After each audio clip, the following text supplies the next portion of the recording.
Hats Off Show begins in 5, 4, 3, 2, 1.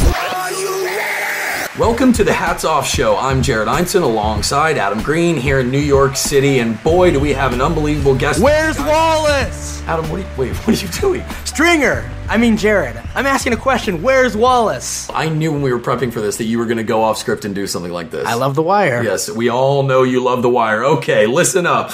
You know our first guest from The Wire, as Adam ruined it for everybody, Friday Night Lights and Fruitvale Station. Please welcome the amazing and wonderful actor Michael B. Jordan. Michael, how you doing? Jay, what's going on, buddy, man? Thanks for having me. You're welcome. Thanks for being on the show. Michael, when it's all said and done, who will be better in their profession? Michael B. Jordan as the actor or Michael Jordan as the athlete? That's a great question. I think only time will tell, but I'm gonna give myself a fighting chance. I think I got a pretty good start, so we'll see in the next 20 years or so where we end up. But I'm gonna put my money on myself. I always bet on me. I like that. So this one might be a little bit easier to answer right away. When it's all said and done, who will be better in their profession? Michael B. Jordan as an actor or Michael Jordan as a golfer?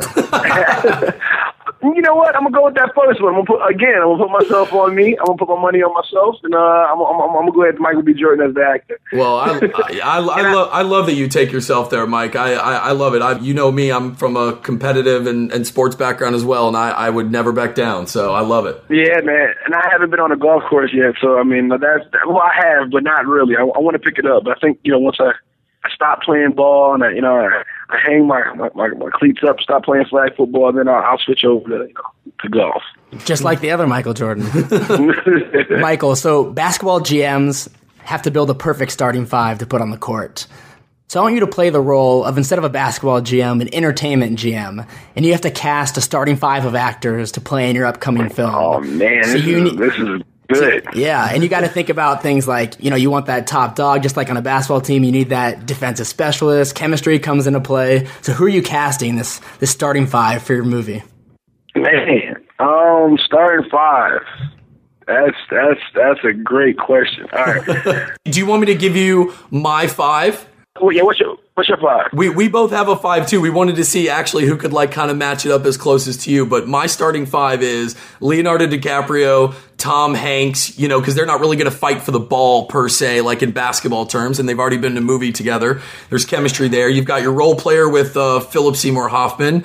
And then you've got, your big man down low, the center, Tom Hardy. And then I threw in there Meryl Streep to throw a little chemistry in there. I like that. I mean, all right, straight up top, I'm going with Leo. You know what I'm saying? You just gotta go pick him up. I'm going, my flashy guard that wants to just keep fucking shooting, you know what I mean? But he's cool. You gotta live with him or die with him, you know what I'm saying? But you live with him more times than not. I'm going with Brad Pitt, you know what I'm saying? I'm taking him strong. Give me that guy. Mr. Big Shot, the one that you count on to hit big shots, you know what I'm saying? I'm picking up Denzel.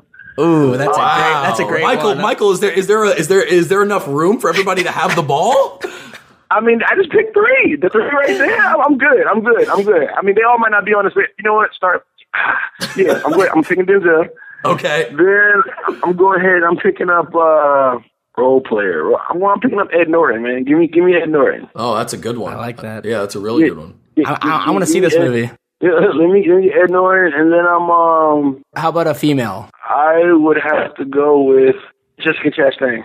That is an awesome pick. I like that. I'm picking Jessica. Yeah. That's rough, man. There's so many out there. That's a good one. Okay, Michael. So then let me ask you this real quick. If there's 2 seconds left on the clock and you got to get the ball to somebody for the last shot, so basically you have one scene, a last scene to do. Which one out of your starting five is getting that scene?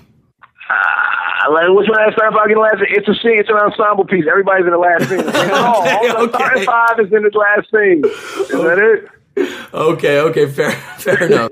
I went Christian Bale. I couldn't go Leo because I figured everyone else might, which they did. So I want to be a little alternative. I'm throwing in The Rock in there. I feel like he's going to bring a good audience in there, some action. Okay. Jonah Hill is, he's a good supporting actor. He's not going to steal the spotlight, but he's going to provide good support for Bale and The Rock. That's a good choice. I like Jonah. My female, I went Emma Stone. So, she's. Okay. I feel like she's always does a great job. And the last one, Michael Caine. Ooh, that's a good one. The veteran. Ooh. He's worked with Christian Bale. He's worked with The Rock. So my team, it's not like the U.S. Olympic team where maybe they might not have chemistry immediately. This team has chemistry. They've worked together. Oh, yeah. They're going to be good on screen immediately. Yeah. I like that one, AJ. Smart pick.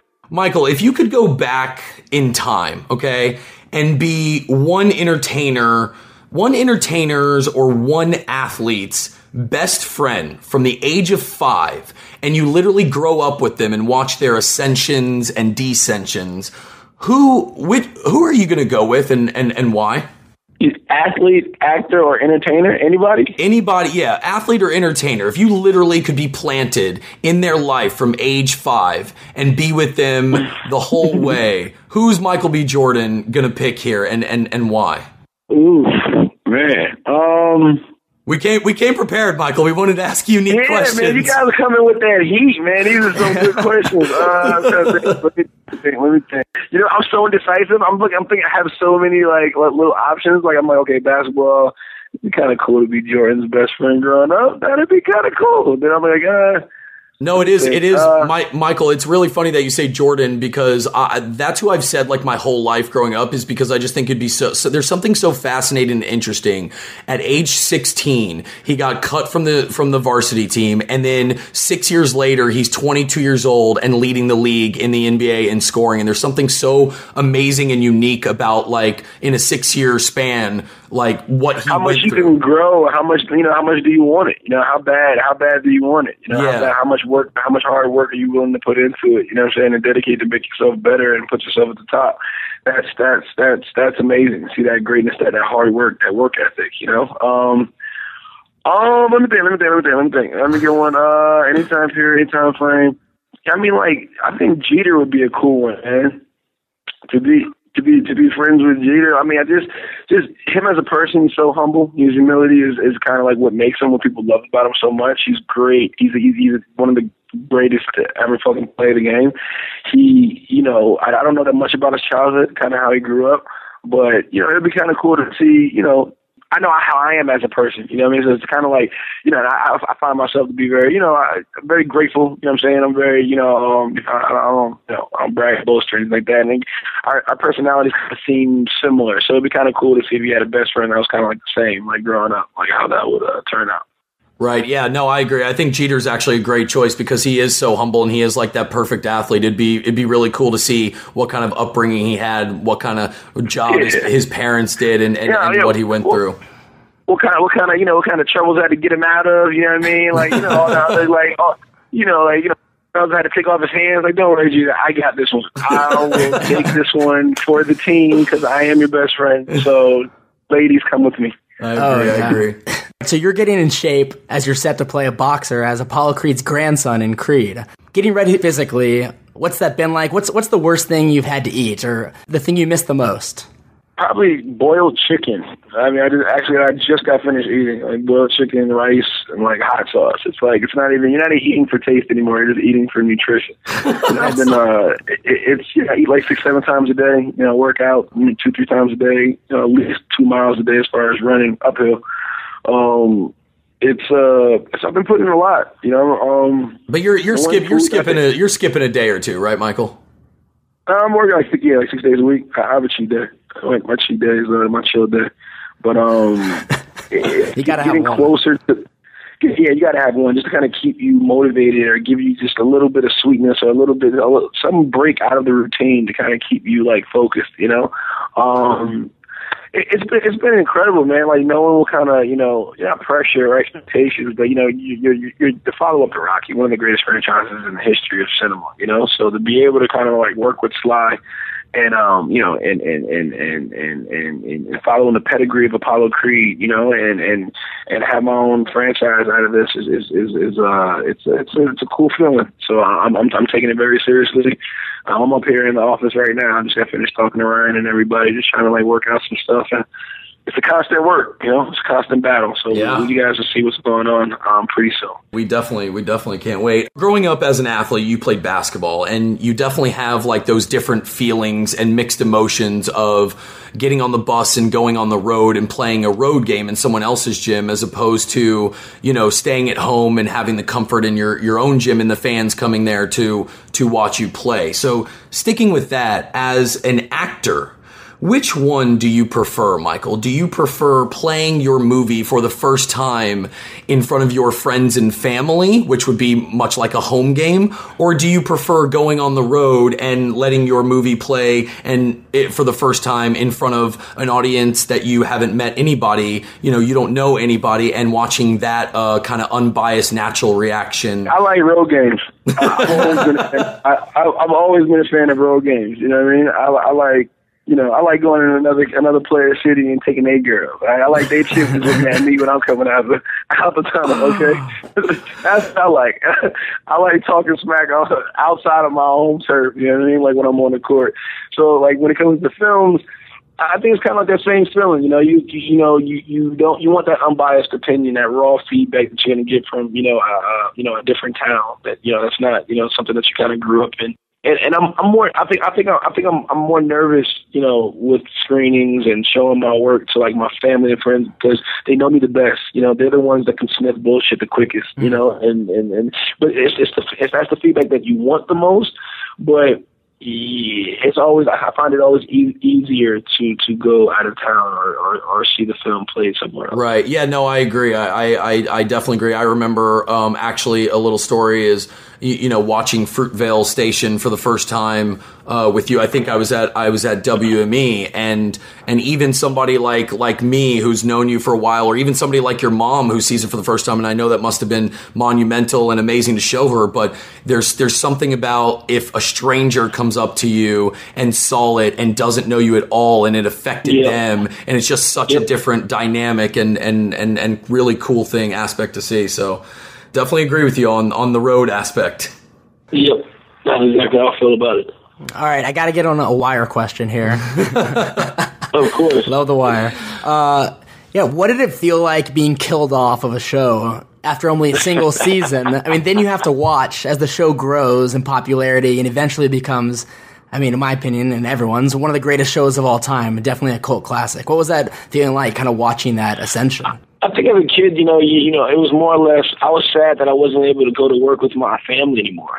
We've grown so much. I was always the youngest on set, and I looked at all the other actors, directors, producers, David Simon. Everybody is like my extended family, They helped me grow as an actor and as a young man. My work ethic, just showed me the ropes of acting. The Wire is where I fell in love with my craft, and nobody was safe on that show season 1. Everybody was getting killed left and right. So it was just to make it through this episode, was just like, wow, okay, I made it. Whew, got one more week. That's what I'm talking about.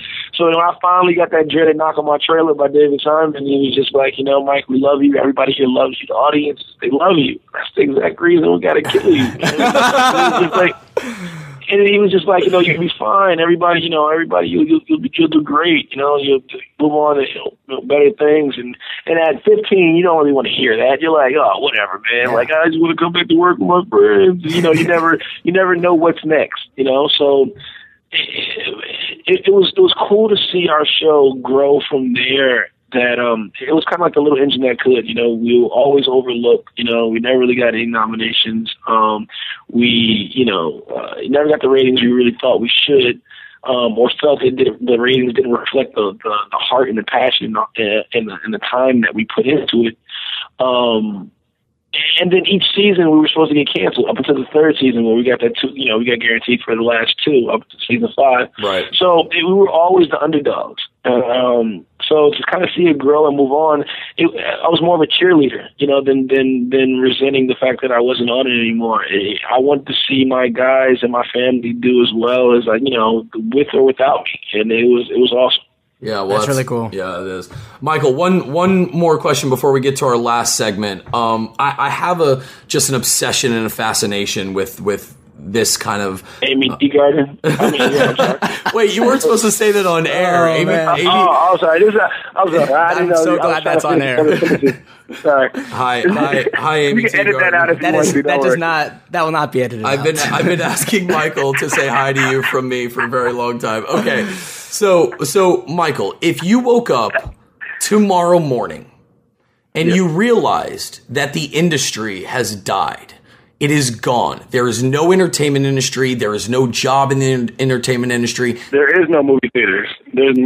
There's nothing. Please take me through a day in the life of Michael B. Jordan, of what exactly you are going to do with the kind of personality that I know that you have, which is a go-getter, and you're not just going to lay down and sleep for the next week. What is a day in the life of Michael B. Jordan? What is your next move if there is no entertainment industry tomorrow? Next move for me would have to be, get up, work out, because I'm already in that routine. Like, it's like there's no stopping that. Like, I'm getting up early. I'm working out. I'm probably going to work out.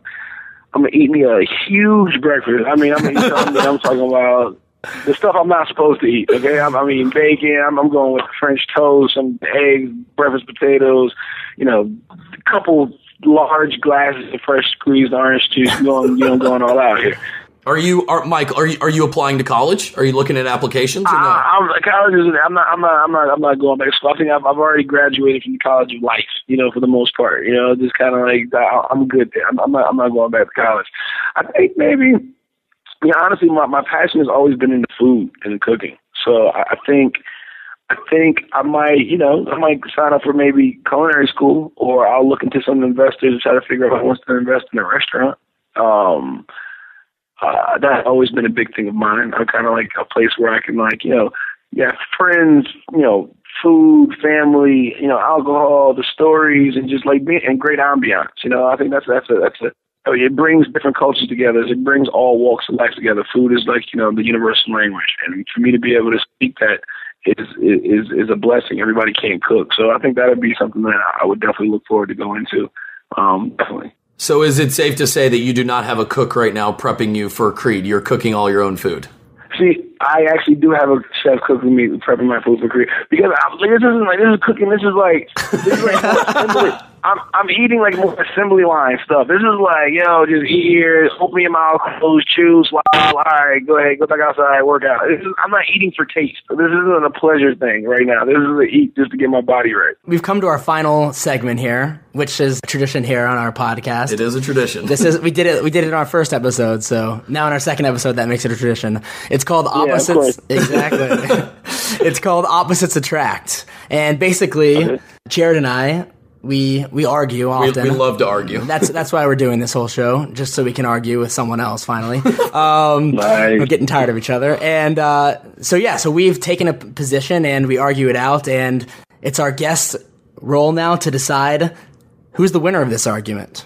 So, okay. All right. So in this specific argument, it's about The Wire or Friday Night Lights, and it revolves around you. And if you, Michael, could go back in time and relive your time on either of those shows, The Wire or Friday Night Lights, knowing what you know now, if you could go back and relive it, which TV show would you journey back in time to experience again? Well, I said, we've argued about this because I'm a huge Friday Night Lights fan. Adam is a huge Wire fan. And I've always said, I always wonder if an actor had to go back and pick only one to re-experience, what would it be? And I was like, oh, well, it's perfect because we both love this and we know Michael. And so I've always said that I think it would be Friday Night Lights for sure. And the reason that I say it's Friday Night Lights and my whole argument with Adam is that, you get to wake up every day and there's something special as an actor and an athlete that you get to play both roles and get paid for it in one. And you're getting to play football every day while also working on your craft as an actor. It wasn't like you were just a football player on that show. I mean, you had some amazing scenes and amazing stuff with your mom and everything on that show. And I told Adam, there's no way he's going to pick The Wire, but I'll let Adam plead his case, Michael. And maybe you will pick The Wire, but I'm just saying I'm just saying you're going to pick Friday Night Lights. All right. Give me a chance to get in here, Jared. All right, go ahead. All right, no, I think obviously they're both great shows, and it would be fun to, you're an athlete playing and acting at the same time. But I think The Wire, knowing what you know now, to go back and re-experience that show, knowing its legacy now, and knowing what a classic show it is, and it's an all-time great, to relive that and know it at the time as you're learning your craft and being around the others, I think you could just enjoy it and experience it on a whole new level that you maybe wouldn't have been able to at the time because no one really knew how great it would be. And it was like one of his first jobs, I guess. Yeah. It was like, it's turning him into what he has become today. Yeah, I get it. I mean, it's okay. Michael. Okay. Michael, After great deliberation hearing both sides of the story, I am going to side with Adam. No! And I go with The Wire. I had to rip the Band-Aid off, Jay. I wasn't going to string it out. You make a great argument. It was a great point. But it's something about going back to that first one and just getting another go at it, knowing what I know now. That's how I feel like. It's like, okay, point in case.